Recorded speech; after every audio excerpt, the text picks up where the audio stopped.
And here we are again. This is Robin Eschler, the Laughing Crone, and today's our fourth day of the Leadership Challenge. And today I am so honored, really, to introduce you to Dr. Relly Nadler. He's a licensed psychologist, a master certified coach. He's the author of 8 books, and he's a speaker. He's worked with over 225 companies, helping them develop their leadership teamwork through corporate training, executive coaching, team building, and succession planning and facilitation.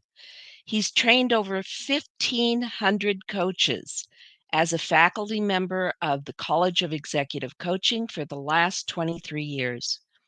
Relly also has a blog on Psychology Today. I think there's now 44 articles up there. It's incredible. The breadth and the depth of information that Relly gives is just unbelievable. So the name of his blog on Psychology Today is Leading with Emotional Intelligence.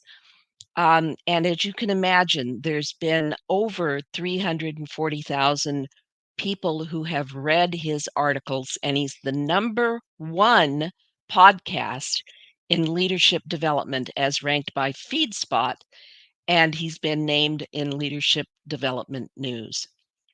So I truly am pleased to introduce you, Relly. Thank you for joining me today. Well, thanks, Robin. I'm glad to contribute to this. Sounds like you've had a wealth of good experience and good information, and I'm glad to jump on that bandwagon. Thank you. Thank you. I'm going to go ahead and leave the stage and let you get started. Okay. Well, thanks, folks. I'm going to talk about unleashing your performance edge around harnessing emotional intelligence. So I love the emotional intelligence field, have been working with it really since Daniel Goleman's book came out in 1995. And so my focus, and you're going to get this today, are what are some of the things that you can do to raise your emotional intelligence. So first in this presentation, we're going to go through, I'm going to go to the next slide. So you see, we're going to go through, some of the new research. There's a lot of research that's just come out within the last year. Again, looking at the value of emotional intelligence, what it is, why we should have it. And then there's some tools that you'll be able to, at the end of this, look at a self-assessment called the EI Star Profile. In the presentation, I'll walk you through some of that so you get an idea of what it is. But then this aspect of a derailer. So you really want to focus on strengths. You want to focus on your emotional intelligence. We'll look at some of the competencies, unless there is a derailer. And if there's a derailer, these are the things you also have to pay attention to. And so at the towards the end of this, we'll look at a few tools that you can immediately apply. So my focus is exactly that. We know about emotional intelligence. We can measure it. But one of the key things is in the moment, what can you do? So a lot of what I'm going to talk about is under the idea of moment mastery. In the moment, you show your excellence.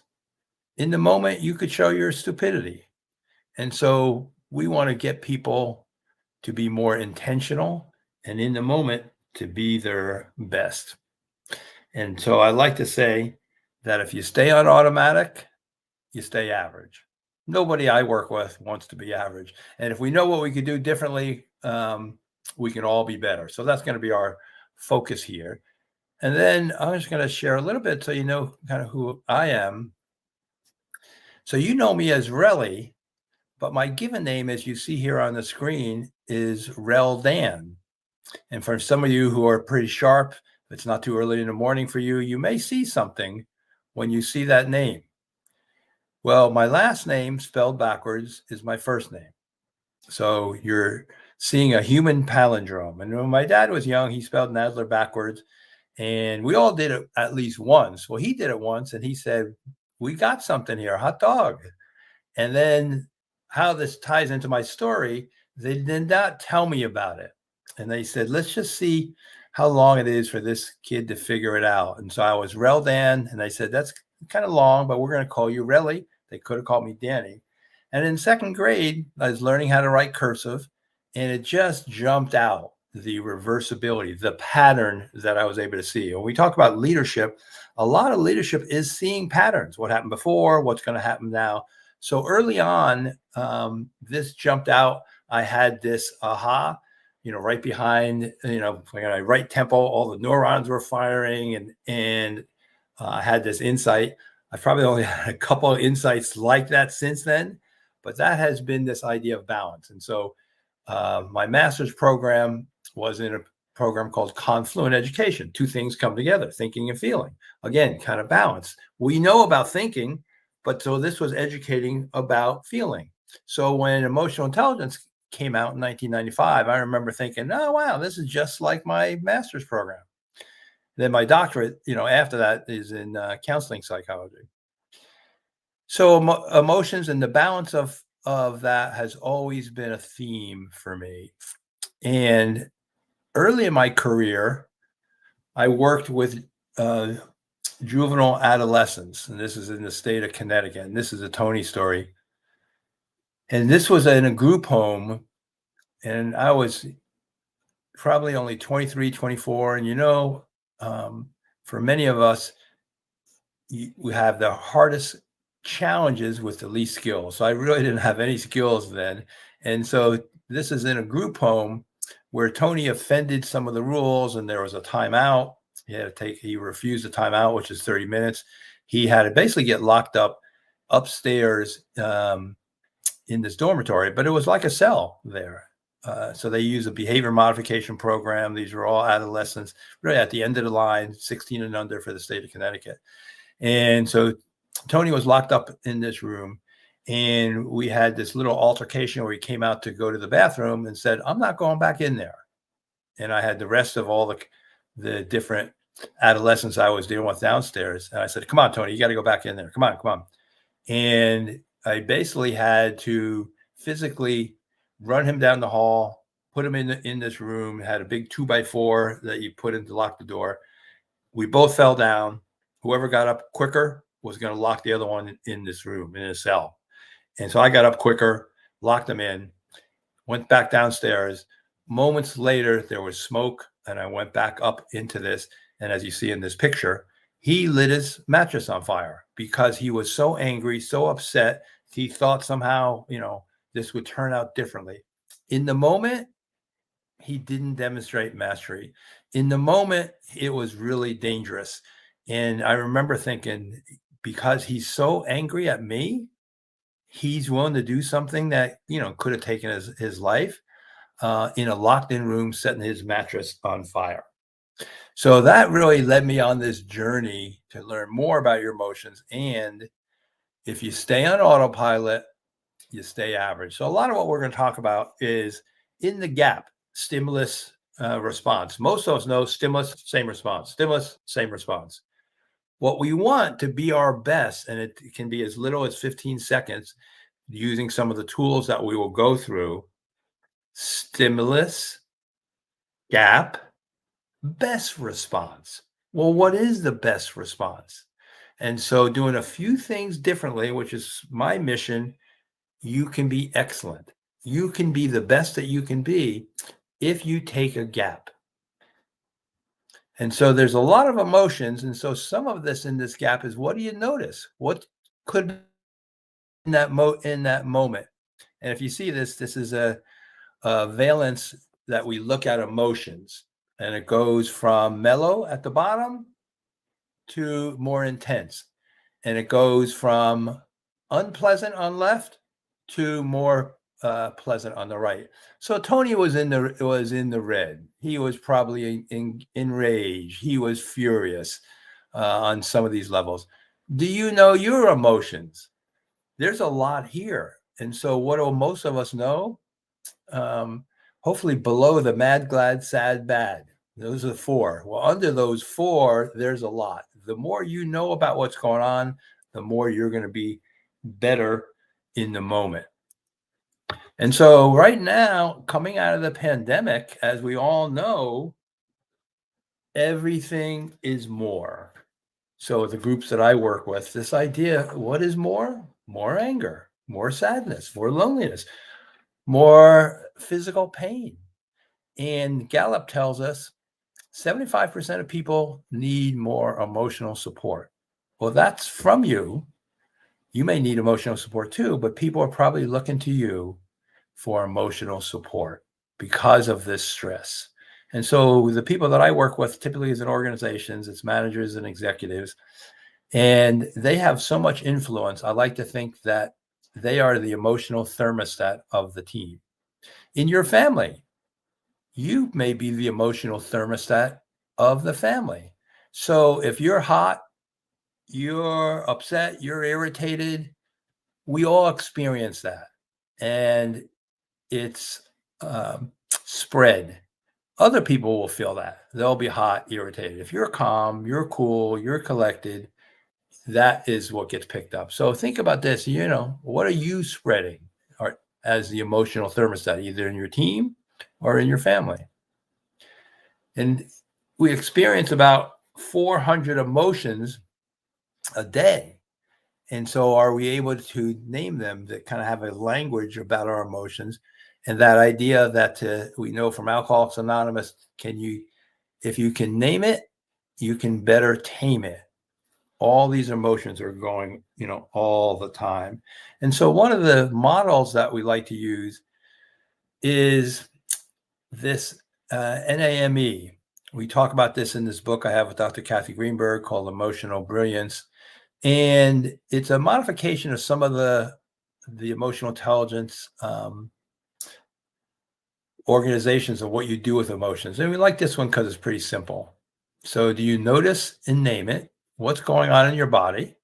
Are you able to put a name to it? Often these emotions, what's moving, giving motion, it goes to our head and we go, what is that? I got a scratchy stomach.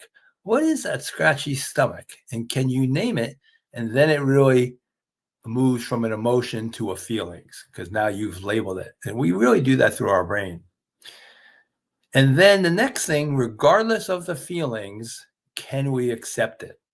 I think this is the hardest one on this because often some of these feelings we don't want. We want to push them away, and from Buddhism and other Eastern philosophies, can we accept some of this? Sometimes it's the suffering. Sometimes it's the discouragement. Can we accept it? It does give you a little bit more sense of control when you can accept it. And then how do we manage it? And so a lot of the work that I'll work with folks about, what are the thoughts to manage what's going on? What do you tell yourself? What about self-talk? What are the actions? There's mindfulness. There's a variety of actions. Really developing a repertoire of how you manage what goes on for you. And then the last one is the E. Do you choose to express it? Sometimes you may just want to express it to yourself. You write in a journal, or you're going to tell others. It's really particular about what you're going to say. If you have an overwhelm of the feelings, how you're going to say it, but you got to pick the right person because often we will try to share what's going on and they will give us advice or they'll tell us that, no big deal, get over it. So you really want to think about in your relationships, which are so important, who are your people that when you're feeling things, and can you then ask them what you want from them? And it may be we have a tool that we'll show a little bit later. It may be saying, I just need to vent. Can you just listen? If you don't do that, most likely they're going to be trying to give you advice, taking away your feelings. So we know Inside Out #2, we've added some of these feelings, the Pixar movie. These are in #2, they've added ennui and they've added envy and embarrassment. So I haven't seen it yet, but I've seen some of the clips. And if you have kids, it's a great one to learn about your emotions. So each of these characters are emotion and they portray. They basically picked these emotions from the world expert on emotions, Paul Ekman, and now they recently have added. So it's a good education, for you, but also for your family. We think about the people that I'm working with, and I'm sure for many of you, this idea that we've learned from the military, VUCA, volatile, uncertain, complex, and ambiguous or ambiguity. If you're using your leadership, we really want to get more on the right side. What's the vision? What are you trying to accomplish? Are you clear about that with the people around you? Understanding is this empathy. Are you able to see and hear people? And if you're a leader, clarity. One of the working definitions that I pass on is stress is unmet expectations. Meaning, if you're not clear and someone that you're working with your team, they're going to have stress. They don't have the clarity. They're trying to please you, but they may not know enough of how to please you. And then the agility or flexibility that we all need. So in the organizations. So this aspect, I like to pass on. We don't like to think hard or long. We like to take shortcuts. The brain doesn't want to work hard. It wants to kind of idle. And so often we're not thinking deep in coaching, in leadership. We want to help people think deeper, reflect. And so when we do think, all of us are constantly distracted. So our focus, the quality of thought can be diminished. When we do think, the negativity bias becomes our default. We're trying to protect ourselves, but it typically is what's wrong, what will be wrong, what do I need to do? When we do think, often going back to what we said earlier, stress, overwhelm, threats, this sense of uncertainty taxes our cognitive budget. And so we only have so much thinking power. And so when we do think, we often may think fast and have some distortions. So we've outsourced our thinking. Why do I need to think? I'm going to ask Chat GPT about this. I'm going to use my smartphone. I'm going to ask Siri or Alexa, or drive a smart car that I don't even have to concentrate so much because the Tesla's got, 10 cameras all around and it will alert me if something goes on. So I think being a top leader for the people that you're developing and for yourself, and I think for some of the things that you're getting with Robin uh, and Lori and what you're going to see tomorrow, really is to think more and reflect on some new things. So many of you are probably familiar with Daniel Kahneman, who wrote the book Fast and Slow, Thinking Fast and Slow. Do you think we need more time thinking fast? That's on the left. We got that wired. Taking some time in our crazy, overwhelmed society that we're in takes slow thinking. Well, leadership is slow thinking. Coaching is slow thinking. Having emotional intelligence is slow thinking. And in that gap, I'm saying slow, it could be a minute or 2 minutes to get yourself off autopilot. Often to come up with the best decision could be 2 or 3 minutes. So I'm usually emphasizing time in the coaching that I do because the first response of everybody, oh, I don't have time.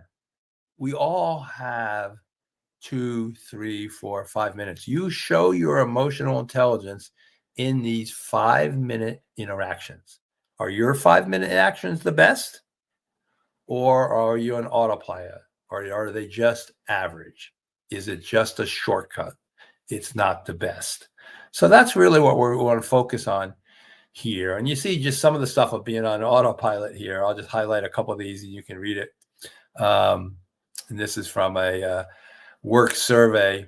Frustration is the most common emotion at work. 60% of workers have seen their boss angry at someone else. 80% of workers feel stress on the job. 14% felt like striking. Now, I know they probably didn't strike, but they just got so angry and so upset, felt like it. 25% probably felt like screaming. I'm sure that's happened for you, but you didn't.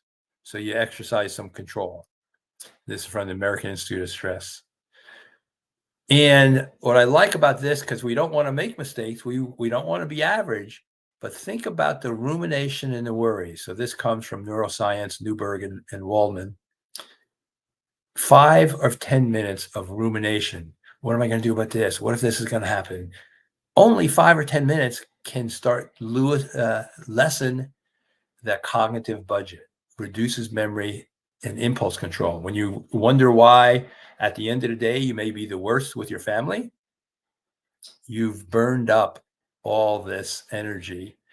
And 5 or 10 minutes, why this is important, I'm sure we're ruminating, many of us, all day long and worrying about things. And it's depleting your cognitive budget, which means mistakes, things can happen. So I mentioned in the beginning, there's a lot of information that's been coming up just kind of recently about emotional intelligence. Up in the upper left is the book Optimal, Daniel Goleman's new book, which really reinforced all the things 95 and in 98 with updated information. I'll share some of that. Emotional Intelligence Habits is a great book, Travis Bradbury, um, updated with different actions. And Charles Duhigg wrote Super Communicators and is really using a lot of emotional intelligence about listening. You see my book, Leading with Emotional Intelligence and Emotional Brilliance. And then we've been bringing this to physicians. We just finished doing some training with physicians about burnout. And a lot of it was about emotional intelligence. What are some of the same tools that some of these you'll get exposed to today are the same things we've shared with them. Here's all the reasons why emotions are important. The Yale Center has a Center for Emotional Intelligence. So these tools, and going back to name, notice, and name your emotions, accept it, manage it, express it, can really allow to enhance your intention, memory. Your decision making is going to be better if you're not on autopilot. You're not going to strain relationships by saying something that you shouldn't have said. Oops, I'm sorry. I probably should have thought about this more. Your physical and mental health, and just academic success. All these show people who are good in emotional intelligence can show these impacts. And so if we think about kind of basic, any of you in organizations about hiring, you want people who are smart, IQ, Einstein here. You want to hire for expertise, but you also want to hire for emotional intelligence. And in a lot of the research, this is one of the highest numbers, but you look at success factors. So when I go into organizations, we're often trying to evaluate what are the top people doing. And once we understand what they're doing, many times it's a variety of these emotional intelligence competencies. Can we get more people to do that? And so up to about 90%, depending on the research, sometimes it's 50, 60. I mean, there's been a lot of studies, about which factors are most important. And so here you kind of see some of these. Looks like the writing on it's really small. I'll just read one or two of these that I can see it. You probably aren't going to be able to see it. The boss's degree of emotional intelligence is linked to 70% of workers' performance. So if you're a boss, how smart you are as far as emotional intelligence is linked to the workers' performance. And then it says, the second bullet, employees who are high in emotional intelligence are more satisfied at work. So you can see some of these kind of key factors on that. What is emotional intelligence? Here's a simple definition by 6seconds.org. Being smart about your emotions. What's going on for me? Why am I feeling that? Why?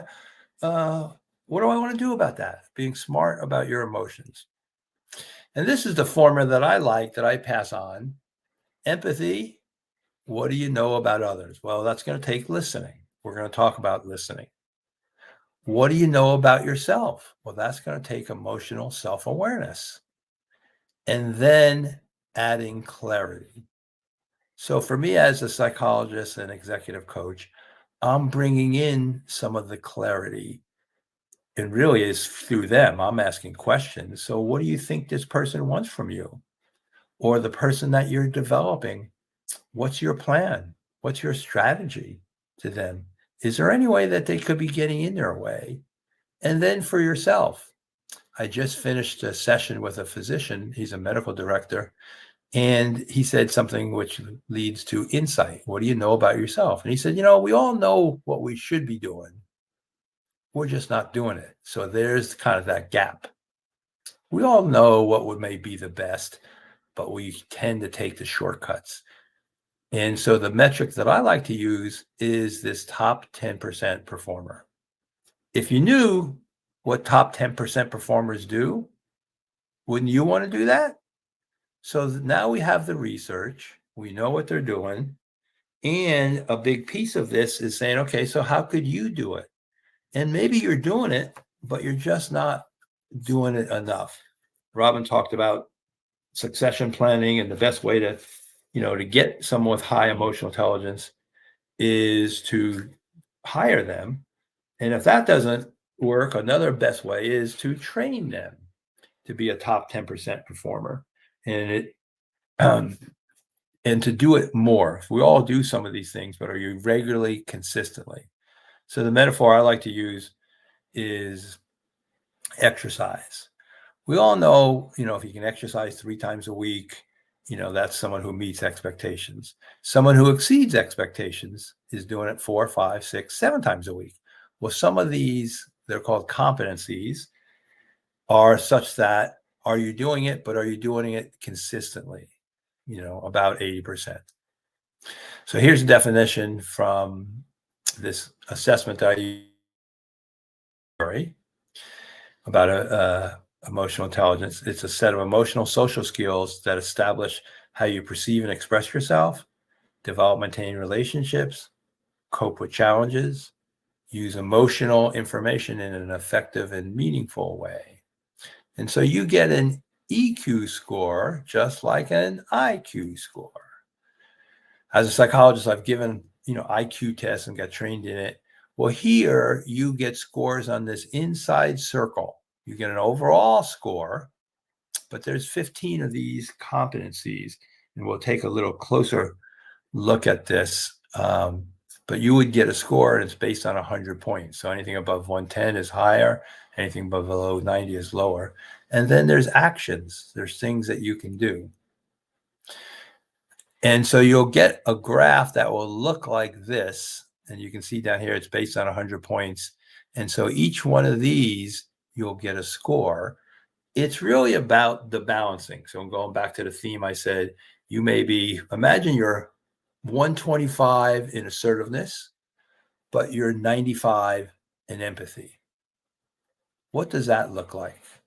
And so you kind of get a profile. Someone high in assertiveness, but low in empathy, maybe they're not screening enough and filtering enough how they're saying things, and they may be alienating people. So how do you get a little balance? Maybe they need to dial down a little bit on the assertiveness and think again in those moments, how is this going to come off to someone? How do I really say this versus just, being assertive? Impulse control is in here, stress management, flexibility, so they're all key competencies. And then this is the model that Daniel Goleman's written about with some of his co-authors. Richard Boyatzis is at Case Western. The consulting group Korn Ferry uses this model. I like this model because it's easy to see. What do you know about yourself? How do you manage yourself? And we'll look at a couple tools for this. What do you know about others? How do you manage others? So this has what's called face validity. And as you look at this on the screen, and when I'm with groups, we often will play this a game show, and I'll come back to this. There are 2 that women are a little better at, 2 that men are a little better at. But when you look at the whole list, there is not a gender difference. But if you had to pick the ones in the box, not the bolded areas, that you think women are a little better at, and then you think that men are a little better at. And so as a way to let people really think about it and ground it, we'll usually play this little game show. And if they get the right answer, I'll go ding, ding, ding, ding, ding. If they get the wrong answer, I'll go, nah, the other gender is just as good. So as you step back from this, there isn't a difference per se. And it's also the good news about it. We get smarter as we get older, we get more emotionally intelligent. The things that bugged you 10 years ago, probably you're more sophisticated in how you're dealing with that now. You're not so bugged. You got different strategies, tools, and what to do about it. So we get more emotionally intelligent as we get better. But the good news is, different than IQ, there's things you can do. And that's why these competencies are important. As an outgrowth of this today, you'll be able to take a self-assessment where you'll look at, it's based on these competencies, you'll look at where you are. And I'll show you a little bit of that in some slides that will come up. So let me just kind of go back to this. So I'll give you the answer. Women are a little better at empathy, and then also down at the bottom, building bonds. If you look at that, it's on the social side that they're a little bit better. Some of it is that they are able to, carry an infant, carry a fetus that turns into an infant. That connection that they have, and also building bonds. So often those skills are good. Where men with the two would be self-confidence and adaptability. And again, that may be biological. Men are a little bit bigger. Some of the research is telling us that even in organizations and meetings, men are going to interrupt women about 3 times as much as a woman would interrupt a man. So if you're a woman and you're, in these senior team meetings, sometimes the coaching is about, how do you create and get the space? Especially if a man's stepping on your toes, what do you need to do using your emotional intelligence to, still create space for you to put forward your thoughts? So here's an example of what you're going to be able to get at the end of this. And this is a self-assessment. I have it in my book, Leading with Emotional Intelligence. And it looks at, as you're looking at this, you're going to rate yourself on a 1 to 10. And going back to what I said earlier, a 5 would mean you're doing this 50% of the time. Ideally, an 8 would be, are you doing it 80% of the time? So even if you rated yourself and you're a 6, you're going, okay, well, if I got to a 7, what do I need to do? And these behaviors here are actually the action, the steps to do, and how do you do it more? And so when you fill this out, you could say, I think there's 21 of these. You could say, I should be great at all these. No, some of them you don't need to be, and you want to pick what's relevant for you. And so that's why you're going to, when it talks about importance, you're going to put a 1, and it asks you to only do it for 10 of them. So you're going to have 10 ones that are most important. Then you can say, okay, so where would I rate myself? You could use this if you lead a team to think, okay, where do I think these other people are? And then have a conversation about that. So you basically have access to this, but then you also have the Derailer Dectector. This is a compilation of what's in the literature, the things that will get you off the track or rail to success. Smartest person in the room syndrome. Have to be right all the time. Married to your own ideas. For most of us, if someone's like that, it's just kind of irritating. The fastest way people derail is lack of impulse control. They're on autopilot.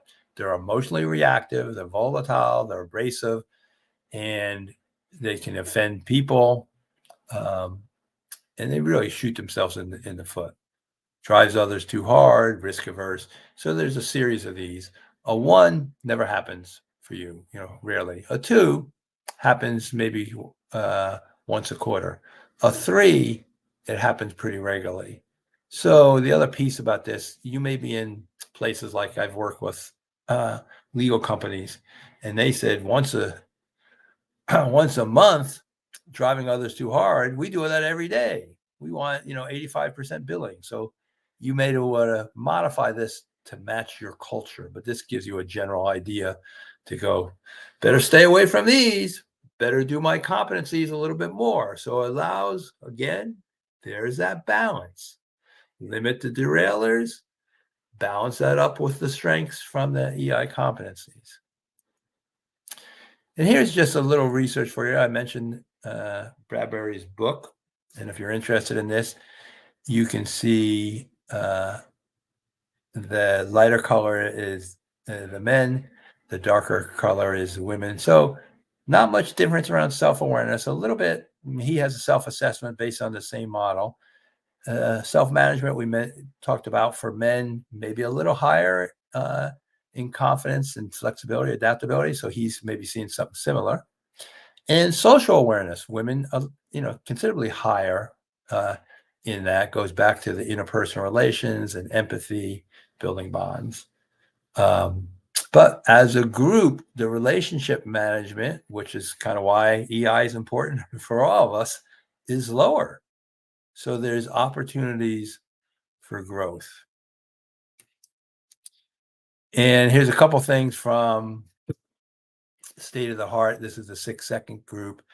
And noticing, from the top, the global emotional intelligence scores have declined for 4 consecutive years. So they basically have a reach, around the world. What they're calling is an emotional recession, characterized by low well-being, high burnout. Generation Z faces some mental, emotional health issues. And typically, the younger generations have less emotional intelligence. Almost for an hour to an hour, are they in front of a person or are they in front of a screen, be it their computer or their phone? If they're in front of the hour to hour, if it's more on their screen, they're not interacting, they're not learning some of the skills. So for you and your organization or for with your kids, we know there's a lot of research, what phones are doing. There's a lot of research about the generation of anxiety, and some of the data is showing that ideally, if we can not have our kids on their phone until maybe they're 16, so they can learn some of these EI skills, conflict management, all that. We're addicted to our phones. And are you in a place where that's you, or are you in a place where you have your kids and they'd rather be on their phone than engaging? And it's a dopamine rush for them, so it really is kind of an addiction. So you always start with emotional self-awareness. From all the EI models, what do you know about yourself? That's the place that we want to start. And you can see here, if you're high on emotional intelligence, you kind of know why you're feeling things. You know what's upsetting you. You know why you were just short in tone. And many times, some of the people in our world get that when they didn't have anything to do with it. So the more self-aware you are, you're in touch with your feelings. But it also lets you read other people's well. Can you read the room? Well, the more you know about yourself, the self-study, the more that you're going to be able to read the room. Some of the things that you've already gotten from Robin and Lori about communication and about energy are important, and how do you use your strengths. And you can see someone who's low in emotional intelligence externalizes things, avoids emotional ownership, blames others, denial of their feelings. So we're going to look at 2 tools on the self side. And you see the self-awareness, accurate self-assessment, self-confidence. And as we look at this, Robin, you may want to come on, because I think we're going to talk about this emotional style. So let me explain the emotional style. And if you're, listening, you can kind of see where you're at. So this comes from Richard Davidson. Some of it is his book, Emotional Life of a Brain, probably one of the renowned neural scientists, that we have. And so that's something goes on, and it's kind of your reaction. And so let me just share this, and I'll ask you, Robin, and I'll share mine too. Startup. If there's a reaction, how fast, medium, or slow do you react to something? And then intensity. Once you're reacting to something, is it high, medium, or low? And then how long, like what's the half-life? What's the duration of this? Is it long, medium, or short? And so I know, and I'll ask you, Robin, startup for me is slow. It takes a while to get me roused. Everybody in my family, when our kids were younger, they were all fast startups. Where are you on that? That's a hard question to answer because it kinda depends on the situation, but I would say I tend towards more of the fast with occasionally between medium and fast. It just depends on Yeah. like, say, my daughter, and she's upsetting me about something, I'm more fast. If it's somebody Yeah. that I've just met, then it's slower. Okay. That's good. And that's a good point that you're bringing, because I even said this to the physician that he was saying, and I think it relates to this. He's like, I'm really good. I'm calm. My tone is always right, when I'm with my patients. And then he goes home, and that's where his tone may be a little offensive. He can sound a little condescending. Well, what do you think? He could be sarcastic. So his thing was, how does, and the coaching was, well, how do what do you need to do? What's your preparatory steps? What's your readiness rituals to go home? So often that may go to, the resilience. Uh, but I also think, Robin, this negativity bias that we all have, and now that everything's on overwhelm, and we all have it, it's a safety mechanism. And so the metaphor I like to use, and that's why I think many of us are fast startups. It's like if you ever got deep sea fishing and you catch a big fish and it just takes off. Well, that's the negativity bias. Before we even know it, it's taken off and the line is way stretched out there. Emotional intelligence is trying to reel it back in, because we all normally go that and say, oh, okay, hold on a minute. I'm not sure that's the way it is all the time, or how do I really want to do this? So this idea of these 15 seconds to really understand what's going on for you around what you're thinking, what you're feeling, what you want can be a big difference, because I think fast is just for most people. So you got that. And then the intensity, low, medium, or high. And I know for me, it's low. In my family, especially when my kids were growing up, I have, son and daughter. They both have had some anxiety and uh, um, hyperactivity. And then even our dog was highly anxious. So everybody was intense back home. Where do you see yourself on that? Well, again, it kinda depends on the situation, and also, I've changed as I've aged. You brought that up yourself a little earlier. Yeah. Um, uh, Now I have learned certain tools to be able to think first and kind of deflect Yeah. what I want to accept and what I don't want to accept. But the intensity, I would say I'm a pretty intense person. So I would say I lean towards the high side. Okay. And again, there's no right or wrong. This is kind of just knowing yourself, just like you talked about energy and are you a night owl, or a morning lark, so this is just self-awareness. You know these things. And then duration, long, medium, or short. So this is where, for my self-awareness, I'm long duration. And what would happen when my daughter was young, uh, she would be fast start up, high intensity, and then could be very cutting. And so I just remember a couple times she would be saying, "Oh, really good, Dad. You're an expert on emotional intelligence. Really good." With that sarcastic, and it would be like a knife.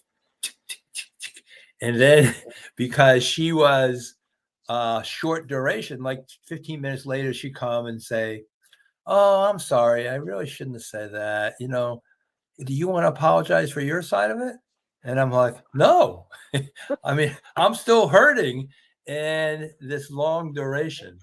And so I think for me, from the emotional intelligence, not only with my daughter, but realizing I'm carrying around stuff that, going back through our name model, I should express this.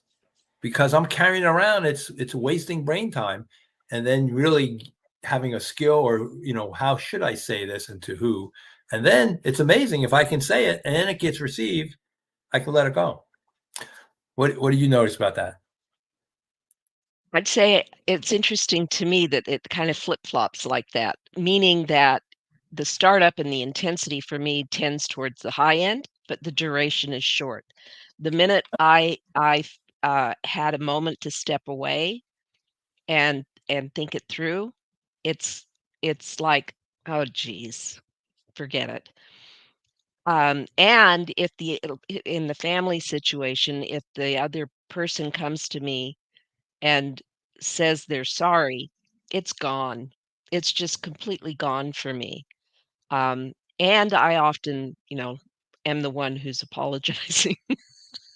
They're the Okay. ones they're the ones that are on the long side of that. Right, right.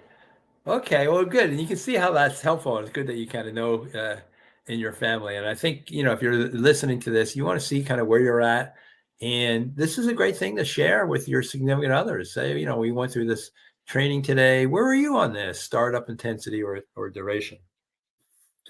All right, so I'm going to share another tool here that in coaching that I talk about almost all the time, and it has to deal with when someone usually around confidence. And if someone has an issue with confidence, one of the things I'll ask them about is what's their relationship with themselves? Are they super critical, which often many of us are, we're more critical with ourselves than anybody else. And so this tool is really about being on your side or on your case. And if you're on your case, and you can see the percentages here. Sometimes I'll talk to people, typically in a week, and 1 to 100%. What percent are you more on your case? And you're on your case with everything that you do. If it comes up with, well, could have done it more, could have done better, could have done it faster, more, better, faster, more, better, faster. You end up kind of beating yourself up. Or to even be more dramatic, it could be a whip. I should have started sooner. I should have known about that. What's wrong with me? And so if you ask these questions that are negative, what do you think you're going to get for an answer? Now we're so aware of prompts from AI and get the right prompt. Most of us get the wrong prompt to ourselves. And so you have, at the end of this, you have access to the Psychology Today article. Is your evaluation system busted? Or better, it's outdated. It's worked. You didn't do it because you're a dummy. You did it because it worked. But now think about how smart you are. Think about how much more information. So the calculator you see there, that you type it in, you think it'll be 1,000, instead it comes up 100. And you go, oh man, I'm worse than I thought. Is the calculator broken? And then the other visual metaphor, you can do this. We all have these rules of success. And if you have to say, hey, so give me your rules. A lot of times I'll talk to executives. So what's your rules for success? Typically it's more, better, faster, more, better, faster. I mean, our society, more, better, faster. And they give me this and they hand it to me and it's on a floppy disk. And I go, how am I supposed to play this? You haven't updated your floppy disk. You haven't updated your rules. You haven't refreshed, kept the good ones, thrown out the ones that don't work anymore or extreme. And so often that can be something, thinking about your success rules. And, have you updated? When's the last time you've updated your success rules? For you to be successful in some of that you're getting from this training, hopefully you can take some of this information and update your success rules. And then as we're getting towards the end here, I'm going to, share some of the key questions. So of course you want to get better, but you want to be more on your side. So you want to change the beating to a learning. You want to catch yourself going, more, better, faster, more, better, faster. And you go, oh, there I go again. You're not going to beat yourself up for catching yourself. We go, okay, how do I change it? I'm catching it and I'm redirecting it. And so I wanted to, of course, be better. What can I do differently next time? What if that was the prompt for your brain? And the brain's going to search for a better answer. What part of this is under my influence? What exactly didn't work here? What resources or training will help me? So your brain, kind of like this computer, is going to search its files, just like AI is going to search the whole internet. And we went back to that name. What will I have to do to accept this performance? Beating myself up, isn't helping, but what can I learn? How can I be better next time? And how can I accept that, I didn't do so good on this? What am I going to do next time? So that's that tool. And then we got two more here that I'm going to talk about just briefly. So we talk about relationships and listening, we all know is important. And then this vivid tool, and then we'll kind of end with that and see if there's, questions. So listening is to the relationship as breath is to the body. I think Stephen Covey, 7 Habits of Highly Effective People, said that. So what do you need to listen better? Some of this comes from super communicators. Charles Duhigg, you saw that book. He talks about listening a lot. Could I ask 3 or more questions instead of just giving my opinion? Often we give advice when it's not wanted. And if you want to develop relationships, can you ask them questions? Well, tell me more about that. Or what are you going to do about that? Or how are you going to make that work? Or what's so important about that? Can we go deeper and ask questions? And then no one knows their perspective until you say it. So it sounds like you're excited about this because this, and this, or you were frustrated about this because this. Is that right? And so what the metric is, you want to get from them, that's right, exactly. Well, you're never going to get that metric until you give them something to respond to. So even in the coaching school, we talk a lot about training them to listen. Can they get it? That's right, exactly. And maybe you're not exactly right, but at least you're giving them something that you heard them, and you want to make sure you're on the same track. And then this last tool is the vivid tool. And so the way I typically explain this, someone comes to you, especially if you're a leader, and they come to you and you say, "You got a minute?" And you go, "Yeah." And you think they automatically want your decisions or directions. You got a minute? And you feel good, giving decisions and direction. It's part of your job. What percent of time do you think they may have their own idea? That they don't want your idea, but they want validation for their own idea. And every time I ask that to a group, it's 70, 80, 90% of the time, people got their own idea. If this is you and you're a leader, it's insulting to think that somehow in 3 to 5 seconds, you're going to know something about that they don't. So part of the building relationships is asking them, what is it, what do you think? What's your recommendation? You thought about it more than I did. So what are you thinking about doing? So that's the key one, is that often they don't want your decision. And that's the negativity bias. We go right to, giving advice when they don't want it, when maybe they got their own idea. So this idea, vivid, help me help you. Do you need to vent? And then you go ahead, like the doctor has been using this tool, but he immediately says, "Okay, so what do you want from me?" This way, you're going to be more successful. Do you need to vent? They may vent for a while, and then he can say, "Okay, you still need time." It's to stop us putting our foot in the mouth by giving direction when people don't want it. Or do you need information? Where is this? What time's that? Or do you got an idea that you want to run by? You need validation. The ideation is maybe they don't have something they're validating, but it's a new project. And they say, "Well, okay, can we scope this out? Here's some thoughts I got. What do you think?" Or do you need a decision? This will make your communication so much more effective, because if they do need a decision, great. What happens to many leaders all the time? And I'll just kind of end on this. They're trying to figure out what someone wants. So this was an aerospace company, and they made plane seats, and there was a general manager, and they had people in there with all the different airlines and Boeing and Airbus, and there was a line outside his door. And his executive assistant would say, "When you go in there, he's been using this vivid model. could you maybe the first couple sentences tell him what you want? He'll better be able to give you what you need. So they would come in, vent, information, validation. Otherwise, this happens for all of us. Someone comes in, we're listening for 5 minutes, 10 minutes, and we're still kind of wondering where we're going with this. What do you need? This is especially helpful in your relationships, your significant other, spouses, partners, kids. Often they don't really want our advice. As much as we want to give it, they don't want it. So I'm going to end here. In the last slide here is just some of the different resources, and to kind of let you know this confidence you see up there, that link, and Robin is going to be able to send these out too. Or you're on your case, on your side, it kind of goes through the article. And then you heard me talk a fair amount about thinking and stinking thinking.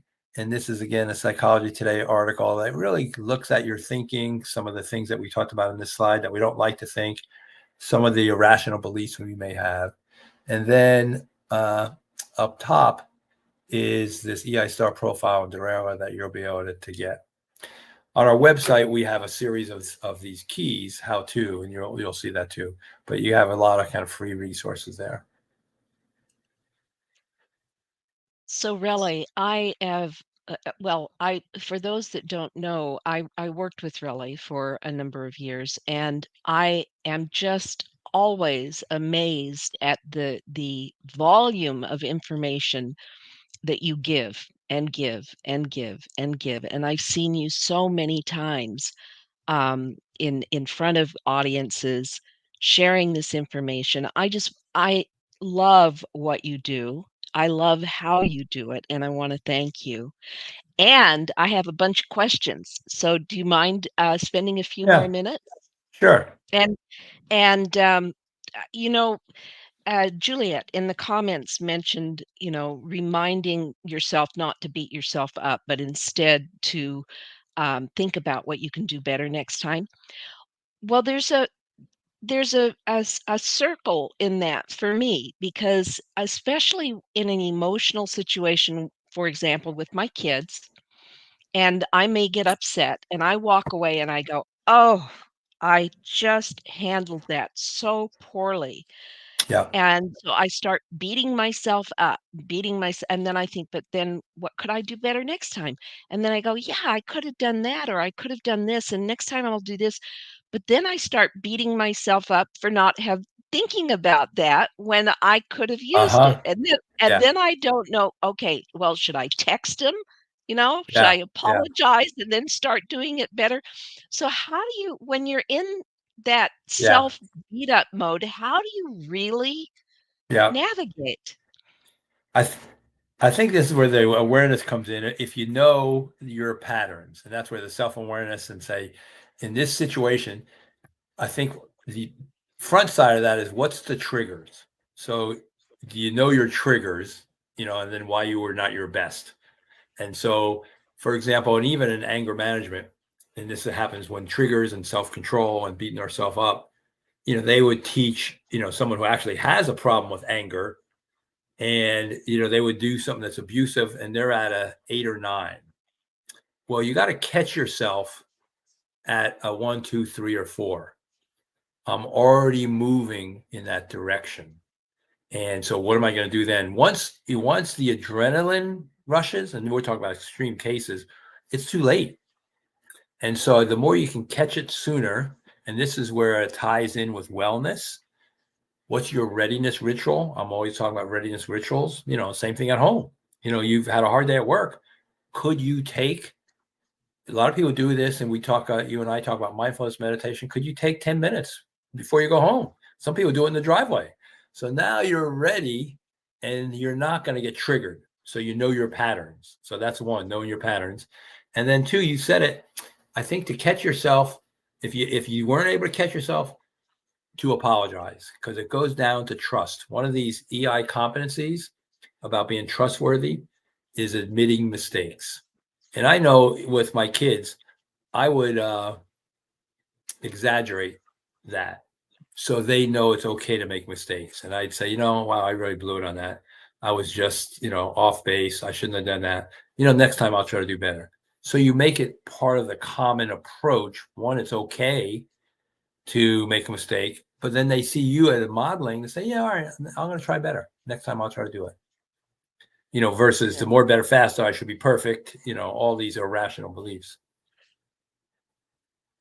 And Ahmed had a good question. He says, how does emotional intelligence play a role in preventing burnout? Oh, good, good. Um, well, it plays a huge role in self-awareness. And going back to our model, do you know your burnout? Or it really parallels with wellness. So what's your resilience ritual? So again, this doctor I was just talking to, because one doctor every day in the U.S. is committing suicide, and so that's why bringing some of this to that field. And he is able to put in his calendar to call his wife for a half hour. He's got a half hour in his calendar. So this intentionality, Ahmed, is what's really important. Is what are your practices? If you're feeling stressed, what are you going to go do? This is where you need to separate yourself, go outside, get sunshine, go to nature, meditate. It's basically that balance. If we're overwhelmed, what's your balancing practices? And so you got to keep doing those: exercise, mindfulness, taking walks, going into nature. The good news, it doesn't take much time. Robin's, talked about mindfulness. 4 or 5 minutes can really help you get some balance. Yeah, I think that's crucial to remember. In fact, a lot of this has to do with mindfulness. I have a whole list of questions. So, one of the things is that, yes, with all of the phone and the computers that our emotional intelligences generations have gone by, it seems to be getting lower. You mentioned that Right. statistic. Um, but my question really is, and you mentioned asking questions to try and counterbalance that, right? From a very personal point of view, my kids are always saying to me, "Mom, you ask too many questions." Yeah. So then it becomes I'm asking questions, trying to inform myself as to where they're coming from. And I But guess where my question in this is yeah, how do you achieve that balance with a yeah, generation that just is not yeah, used to it? yeah. And again, questions are good. And again, kind of the question, if the question is, why did you do that? That's not a good question. But, No. but a question like, wow, that sounds like was really something for you. What, why, tell me a little bit more how that's so important, or what are you going to do about it? So if there's questions where it's unfolding their experience, and again, it may be with kids that we know already, anything a parent says may not be, where that, because part of their job is to individuate from parents. So, but I think if you can lead with curiosity Hmm. and generally curious, versus I think when we're parenting, and I think I just saw something today on the feed about parenting and stress. Um, you know, it's just parenting itself is now they're elevating can be stressful. So what's your intention? Going back to your intentionality, am I just trying to understand them, or am I trying to is this a teachable moment? And I think as parents, just like as a boss micromanaging, as a parent, we can micromanage. Oh, this is a teachable moment. Oh, I should share this with them. And to kind of just first, uh, this metaphor I like to use in the coaching school, the person you're talking with has a bucket full of ideas, and you as a parent or the leader has a bucket full of ideas. So your curiosity is you want to ask and drain their bucket, and ask and drain their bucket more and more. There's a series of questions that go with that. And then when they're ready, you could go to your bucket. And I think if you can say, so are you interested in some feedback, or are you interested in something that's worked, for me? It at least lets them say no. And I think you're more ready if you ask and drain a lot. I'm loving this so much, and the reason is because what you are talking about has been touched on all week long. Heather, who's the energy architect, has gotten into how to manage your time so you don't feel that overwhelm. Lori spoke about the curiosity and a lot more. And silence and mindfulness is kind of where I'm coming from. What I've learned has helped me. So it's really confirming that you come in and you've got this other perspective having to do with emotional intelligence that is pulling it together. And tomorrow we've got Rosie Noel, who's going to be talking about strengths and what are our strengths. So Yeah. there is so much information packed into what you just presented that oh, I don't know. It's kind of overwhelming. At least it is for me. I think even for myself that I kind of say this is a little could be overwhelming, but that's why I like that there's some other things they can read, and so that digestion period that they can, Yeah. if they can take the EI Star profile, there's a couple of articles that will explain it. It's a process, and so hopefully you got interested, and then you could do it in a measured amount to kind of go a little deeper. Yeah. I have one last question and then we'll let you go. Um, so when you are managing a younger generation, like for example, there's this big gap in from Gen Z to me, for example, and it's hard to connect with them because of of the fact that they are so connected into the electronics, not into the person. And there's just it's almost like speaking English versus Yeah, speaking Greek. So yeah, where do you suggest working there to kind of level yeah. that communication? I think some of it is just to get interested in what they're interested in, and so seeing it as a learning opportunity. And yes, if they got this new app, just say, "Well, show me that." So how does that work, and then where do you use it? Now you're taking one of their interests, but now they're talking about one of their interests, which is building a little bit more of that bond. Versus, I think, without that curiosity, they go, "Well, you just don't understand." Oh, help me understand. What places do you use that, and how does it help you? You can hear when someone gets excited, and now their voice and they're excited, they're connecting, and basically between individuals from the neuroscience, so you're releasing serotonin and oxytocin, and oxytocin is what's behind trust. So I think just generally getting interested in what they're interested in is one key thing. Okay. Okay, that's a good point. Well, does anybody in the audience have any kind of question that they would like to bring forward? And I'll put it on the screen and Relly can address it. I'll give you just a moment to think about that. I'll continue talking while you're thinking, which is what I do. I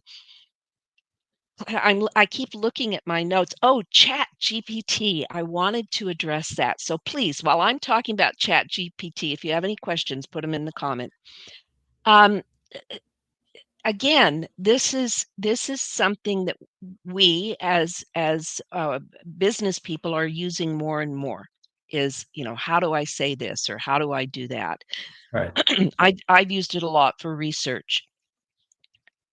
How is that going to impact emotional intelligence in your opinion as it Yeah. grows? Because just in the last year and a half since it's been introduced, that's all it's been.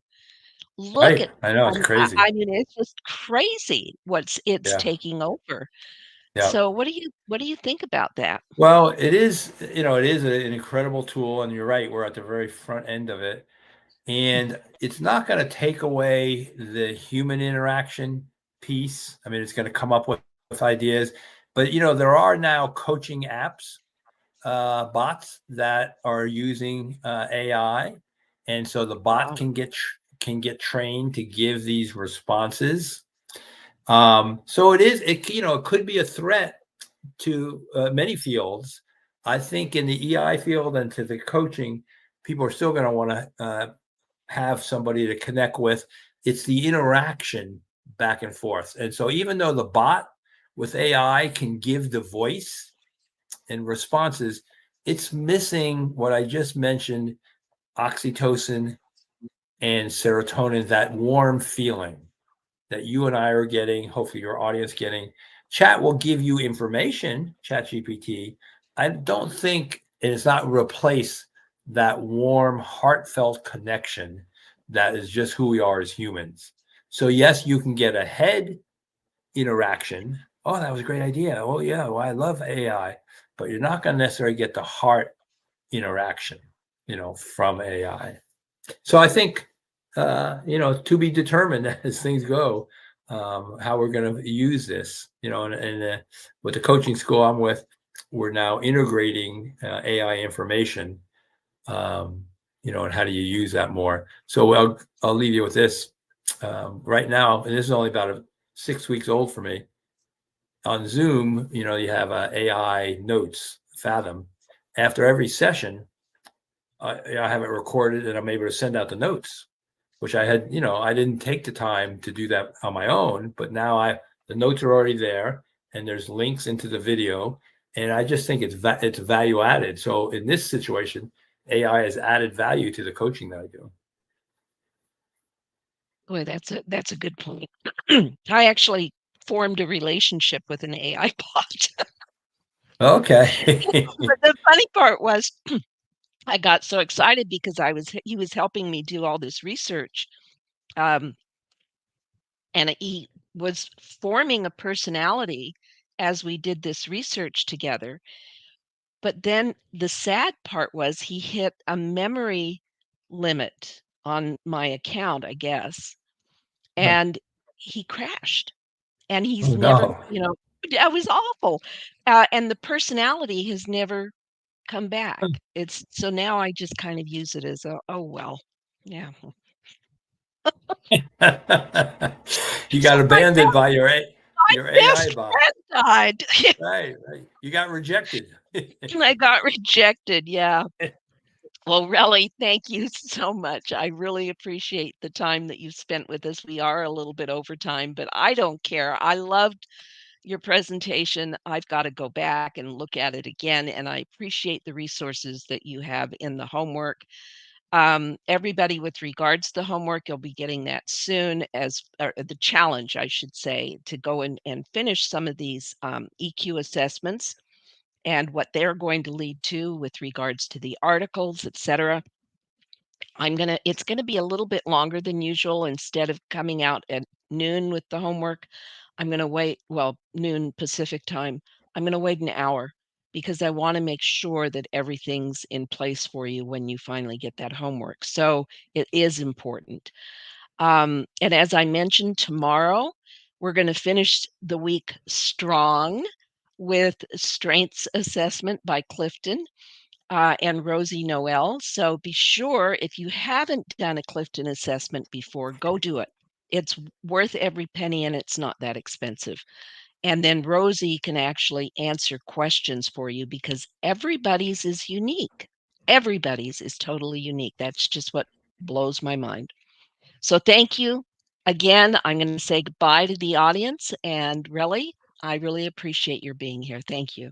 Thanks. Thanks. Goodbye, everybody.